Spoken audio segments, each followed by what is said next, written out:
Voting underway in Maharashtra and Haryana. Large number of voters, including women and young voters, seen in long queues. By polls also for 2 Lok Sabha constituencies and 51 assembly seats in 17 states, counting on October 24th.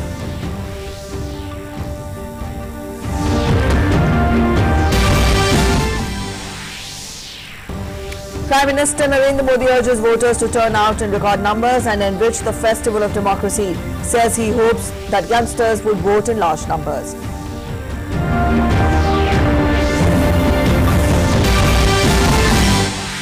Police Commemoration Day being observed today. Prime Minister Modi salutes police forces, says police personnel perform their duties with utmost diligence.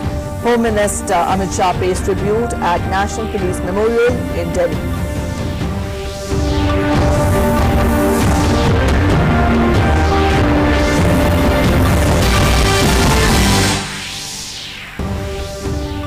Winter session of Parliament will begin from November 18th and will extend till December 13th.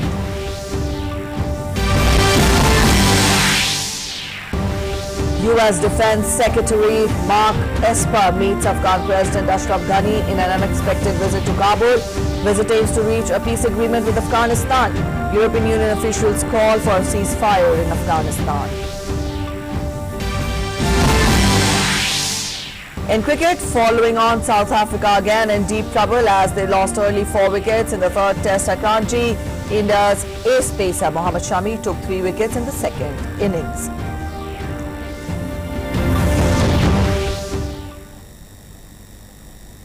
Hello, you're watching DD News and I'm Preeti presenting the bulletin. Our top story first. Voting began on a brisk note in assembly elections in Maharashtra and Haryana today, with people queuing up outside polling booths since early morning. People from all walks of life came out to vote. Polling is being held for all the 288 assembly constituencies, where 3,237 candidates, including 235 women, are in the fray. 32.45% voter turnout has been recorded till 3 p.m. BJP, which is seeking a second straight term under Chief Minister Devendra Fadnavis in Maharashtra, is contesting on 164 seats, which includes candidates of smaller allies contesting on its lotus symbol, while Sena has fielded candidates on 126 seats.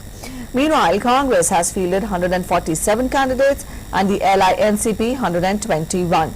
Prominent candidates in the fray are Chief Minister Devendra Fadnavis and his predecessors from Congress, Ashok Chavan, who is in fray from Bhokar in Nanded district, and Prithviraj Chavan seeking re-election from Karar South in Satara district. The state has a total of 8,98,39,600 voters, including 1,06,76,013 in the age group of 18 to 25 years. Nearly 6.5 lakh polling personnel have been deployed at 96,661 polling booths across the state. Maharashtra recorded 63.38% turnout in 2014 assembly elections. And our correspondent Aisha Khanam is joining us from Pune and Mamta is joining us from Juhu in Mumbai. Aisha, we'll first come across to you. You're there in Pune, which falls in the western Maharashtra area. The fight is for 58 assembly seats, and also we see that more or less it will be a contest between the Congress and the NCP. But in 2014, we saw the two parties fight elections, disengaging from their allies. What does 2019 hold for both the parties? Let us talk about the prospects.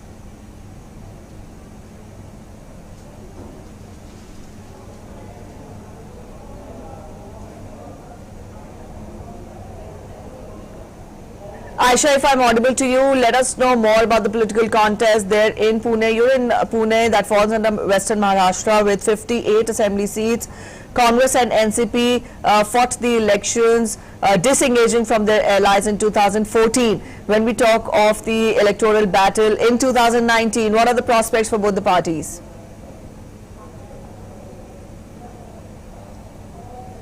Well, Preeti, this election has changed a lot of political equations in Maharashtra, and there has been a lot of upsets within the political parties. So therefore, the NCP and Congress alliance has in a way weakened, because the leadership has failed to convince the workers at the ground level. And we saw that during the ticket distribution also, many workers at ground level were unhappy about the fact that they don't have leadership. And also these parties were leading the front in giving tickets to people from their own families. And that was the fact that many workers on the ground level were upset. So therefore NCP and Congress alliance seemed to be in disarray in Maharashtra. So that has in a way added an advantage to the BJP and Shiv Sena combined in Maharashtra. Though both these parties did not fight the elections together in the previous elections, but this time they are allies. They have been talking in one voice, and though their manifestos were separate, the BJP released a separate manifesto, the Shiv Sena released a separate manifesto, but both tried to complement each other with the manifesto also. There was some discontent among their workers too, but the leadership in this BJP Shiv Sena alliance has managed to hold together the spirit and the morale of the workers, and therefore they have convinced them that under the leadership of Prime Minister Narendra Modi, BJP and Shiv Sena can march ahead for a second term. So they have been able to convince them, and that is how during the campaign also we saw that there was aggressive campaigning from both the sides, and an impression was created as if there is no opposition to this alliance. But Congress and NCP on the other hand have been trying to save their fort, especially the western Maharashtra region, which is considered as NCP's fort, wherein NCP's tallest leader Sharad Pawar called shots in this region, but now his leadership is also questioned because he has not groomed the second line of leadership. There is no second line of leadership in his party. His nephew Ajit Pawar, his daughter Supriya Sule, and other grand nephew are leading the NCP. So therefore workers in NCP are also unhappy about the fact that their leadership has failed them.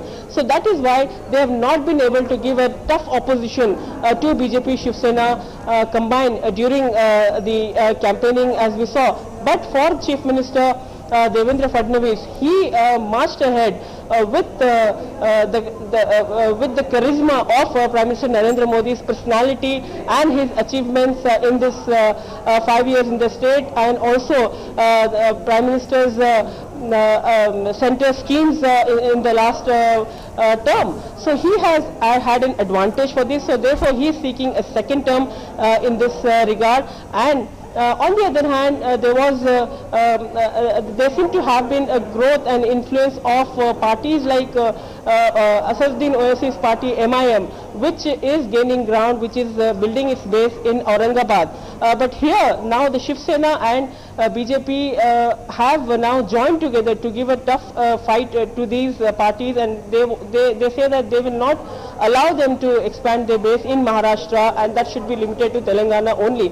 But the very interesting aspect is VBA, that is Vanchit Bahujan Aghadi. This is the party led by Prakash Ambedkar, grandson of Dr. B.R. Ambedkar, and this is the party which will be watched, because they may not win many seats, they may not be the front runner as the opposition, but they will be able to see to that, they will be able to cut votes in several constituencies, because it is the Dalit vote and it is the vote of the weaker sections that are with Vanchit Bahujan Aghadi, and because of their presence in the last Lok Sabha elections, they were able to defeat the NCP and Congress candidates in several constituencies. So Vanchit Bahujan Aghadi is very interesting combination that we see in Maharashtra, and it will be very interesting to see their fight in this elections. But for the BJP and Shiv Sena, they say that there is no looking back. They have already formed a blueprint, to take forward the second term. And just a while ago, the Union Minister for Information and Broadcasting was here to cast his vote, and he also said the BJP already has a blueprint for the development of Maharashtra, and the BJP Shiv Sena combined will take forward this alliance in the second term as well. And one more interesting aspect is the contest of Aditya Thackeray. That's the first time a member from the Thackeray family contesting elections is very interesting. The Shiv Sena is changing. The Shiv Sena has a very youthful face. Shiv Sena has a very positive approach and attitude, and Shiv Sena is no longer a party which was earlier considered only Mumbai based, where they talked about Marathi pride. Shiv Sena also talks about development. Shiv Sena also talks about Prime Minister Sabka Saath Sabka Vikas. Very interesting aspect, let me tell you. In Parbhani in Marathwada region, the Shiv Sena rules the roost there. Shiv Sena has an upper hand there. There was a slogan, Khan ya Band. That means they had given a slogan to choose between AIMIM party or the bow and arrow. But now the slogan is changed to Khan ke saath Band. That means the bow and arrow is with the Khan. That means they are talking about inclusive growth for all irrespective of caste, community and religion. So this is where the Shiv Sena is emerging as a new face, and Aditya Thackeray is likely to change the course of direction in the coming days in Maharashtra's politics. Alright, so that was it about the poll contest there in Maharashtra. Thank you so much, Aisha, for joining us. Up next, we'll go across to Ruhi, who's joining us from Malabar Hill. Ruhi, let us get a sense of how has been the voter turnout so far? How has the day fared?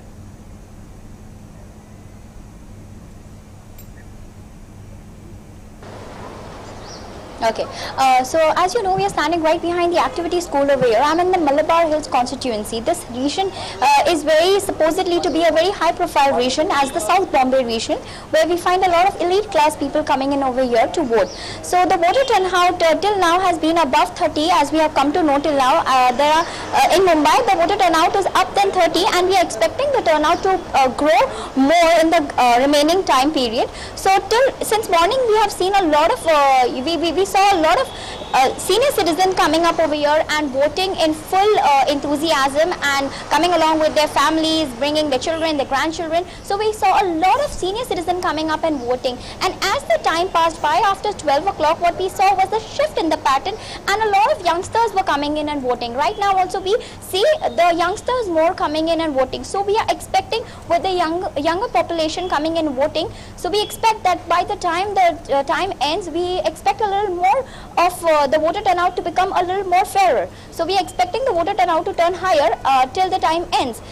So since morning we have had all the political and business sector coming in up here and voting up to the in this constituency. So as it is more dominated by the elite class as well as the business sector and the political sector, so we are expecting they have done with their votings, and also we are expecting now the higher upper middle class which resides in majority over here to come up and cast their vote. So we can expect a good voter turnout by the end of the day. Alright, a good voter turnout is expected in the end of the day. Juhi, you were there in Malabar Hill. Let's talk about the issues prominent, and also very quickly let's talk about the poll contest there.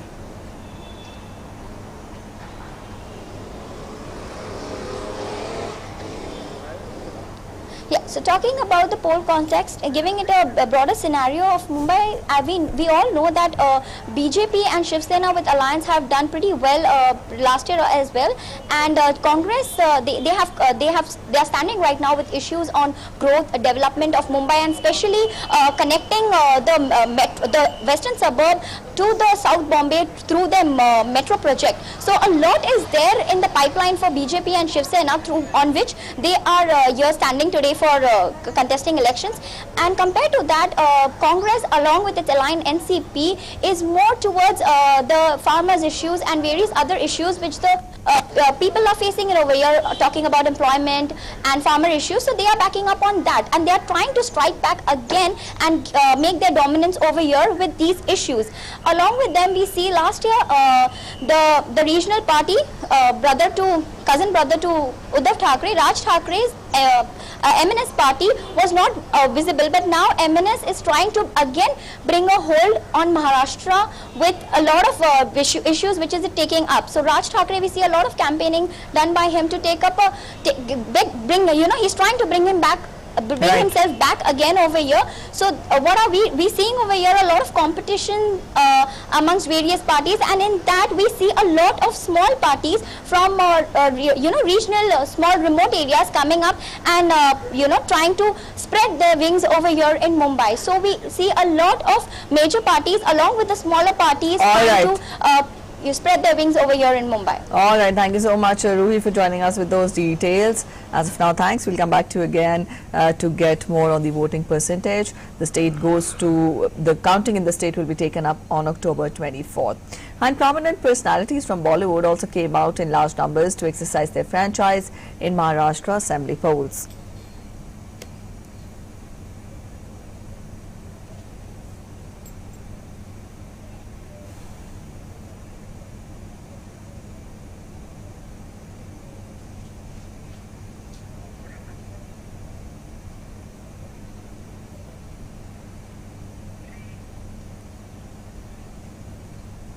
In Haryana, polling is underway for 90 assembly constituencies. 41.5% voter turnout has been recorded till 3 p.m. The prominent figures include Chief Minister Manohar Lal Khattar, former Chief Minister Bhupinder Singh Hooda, JJP's Dushyant Chautala and INLD's Abhay Singh Chautala. As many as 19,578 polling stations have been set up, including 13,837 in rural areas. Tight security arrangements have been made and over 75,000 security personnel have been mobilized for the polls.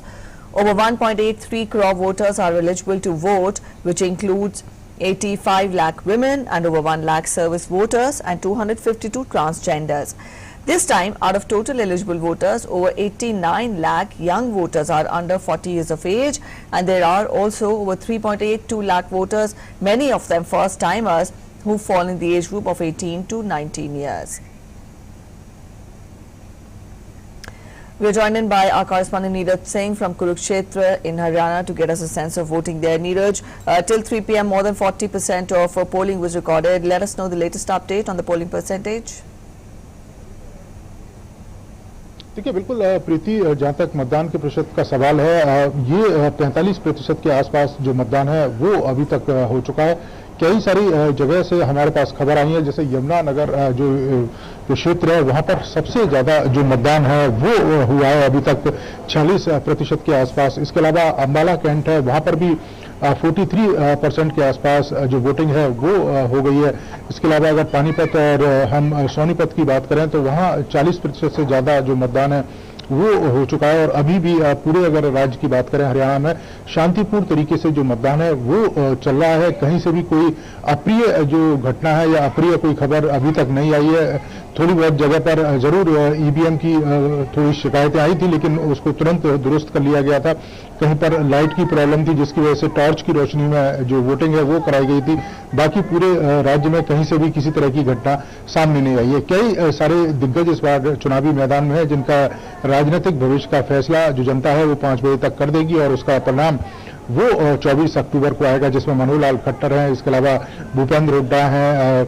खासतौर से हम तमाम young जो खिलाड़ी हैं उनकी अगर हम बात करें, योगेश्वर दत्त है, इसके अलावा बबीता जो फोगट है वो चुनावी मैदान में है।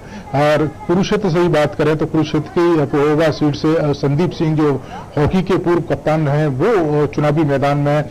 इनके सबका जो राजनीतिक भविष्य है वो जनता आज तय कर देगी कि आखिर इन खिलाड़ियों और दूसरे जो जितने भी दिग्गज लोग हैं उन पर क्या फैसला सुनाती है। इसके साथ साथ ही किरण चौधरी एक बड़ा नाम है, उनके भी राजनीतिक भविष्य का फैसला होगा, क्योंकि अभी तक हरियाणा की अगर बात करें तो 3 लालों का मुख्य जो राजनीति थी वो इस हरियाणा में चलती थी, जिसमें देवीलाल हैं और इसके अलावा भजन लाल हैं और इंसिदर लाल हैं। तो ये हालांकि नहीं रहे, लेकिन इनके जो वारिस हैं वो इनकी राजनीतिक लड़ाई को आगे लेके जा रहे हैं। तो अब देखना होगा कि आज जो हरियाणा की जनता है क्या फैसला सुनाती है, क्योंकि भारतीय जनता पार्टी ने भी एक मुश्किल जो लक्ष्य है वो अपने सामने रखा है। 75+ की बात कर रही है।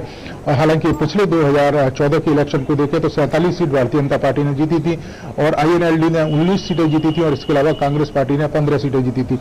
इस बार तमाम जो पॉलिटिकल पार्टियां अपनी अपनी जीत के दावे कर रही हैं, लेकिन इतना जरूर है कई जगह जरूर मुकाबला द्विपक्षीय है, लेकिन कई जगह जो नई एक पार्टी आई है JJP उनके जो नेता हैं दुष्यंत चौटाला, वो मुकाबले को काफी दिलचस्प बना रहे हैं। कई सारी सीटें ऐसी हैं जहां पर जो मुकाबला है त्रिकोणीय भी हो गया है। सिरसा की बात करें तो कई सारी जगह है वहां पर मुकाबला चतुष्कोणीय है। तो मुकाबला जबरदस्त है पूरे हरियाणा के अंदर, और चुनाव भी काफी रोचक तरीके से लड़ा गया है। तमाम पॉलिटिकल पार्टियों ने किसानों की बात करी, यहाँ के जो युवा हैं उनकी बात करी, महिलाओं की बात करी। अब देखना यह है कि हरियाणा की जनता किस पॉलिटिकल पार्टी को हरियाणा की सत्ता सौंपती है और कौन कौन से नेताओं को जिताकर विधानसभा भेजती है। All right, Neeraj, we'll leave it at that. Thank you so much for joining us with those details. That was our correspondent Neeraj Singh joining us from Kurukshetra and telling us about the voting turnout and also the political contest there in the state. Also, we know that by-polls in 2 Lok Sabha constituencies and 51 assembly seats across the 18 seats are also being held today. Voting is underway in Samastipur Lok Sabha seat in Bihar and also Satara Lok Sabha seat in Maharashtra. Assembly constituencies for which by-polls are being held include 11 seats of Uttar Pradesh, 6 of Gujarat, 5 each in Kerala and Bihar, 3 in Sikkim, 4 each in Punjab and Assam, 2 seats each in Tamil Nadu, Rajasthan and Himachal Pradesh, and 1 seat each in Odisha, Telangana, Madhya Pradesh, Chhattisgarh, Meghalaya, Puducherry and Arunachal Pradesh. Counting will be taken up on 24th of this month. And Prime Minister Narendra Modi has said that elections are taking place for Haryana and Maharashtra assemblies. There are also by-polls taking place in various parts of the country. I urge voters in these states and seats to turn out in record numbers and enrich the festival of democracy. I hope youngsters vote in large numbers.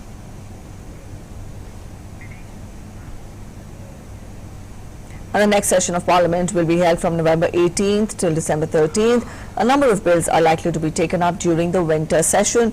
2 crucial ordinances are on the list that will be converted into law during the session. One ordinance reducing the corporate tax rate for new and domestic manufacturing companies to arrest the slowdown in the economy and boost growth was issued in September to give effect to amendments in the Income Tax Act 1961 and Finance Act 2019. The second ordinance, also issued in September, banned the sale, manufacture and storage of e-cigarettes and also similar products. India slammed Pakistan for unilaterally stopping postal mail service between the two nations, saying the move was in contravention of international norms. Union Minister Ravi Shankar Prasad said that Pakistan resorted to the move without giving any prior notice to India.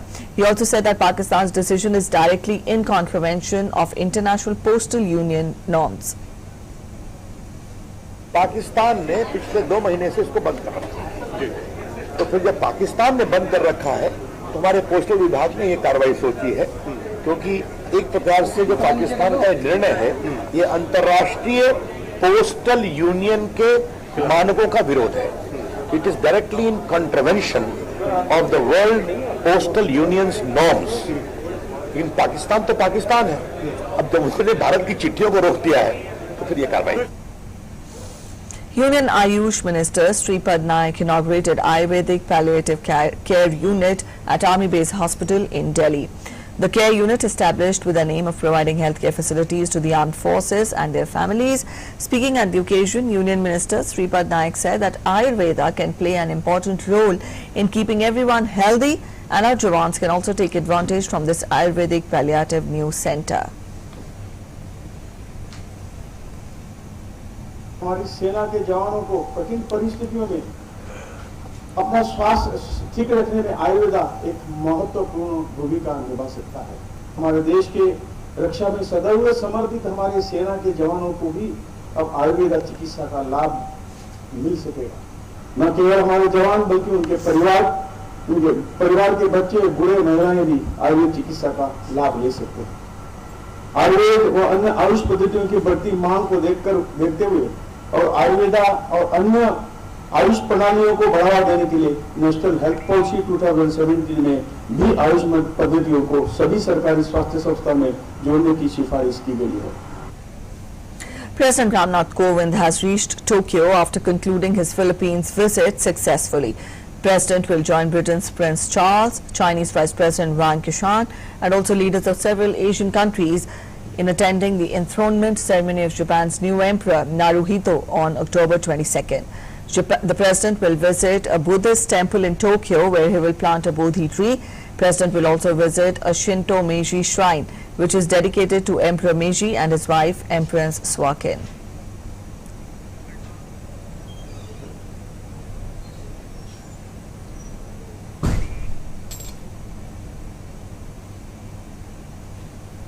And also the mortal remains of Havildar Constable Padm Bahadur Shrestha and Rifleman Gamil Kumar Shrestha, the soldiers who lost their lives during ceasefire violation in Kupwara on Sunday, were brought to New Delhi. A wreath-laying ceremony was organized for the martyrs at Palam Technical Area of the city. Vice Chief of the Army Staff, Lieutenant General M.M. Narwane, paid his tributes to the martyrs. 2 soldiers and a civilian were killed on Sunday in retaliatory firing along the line of control in Tangdhar sector of Kupwara.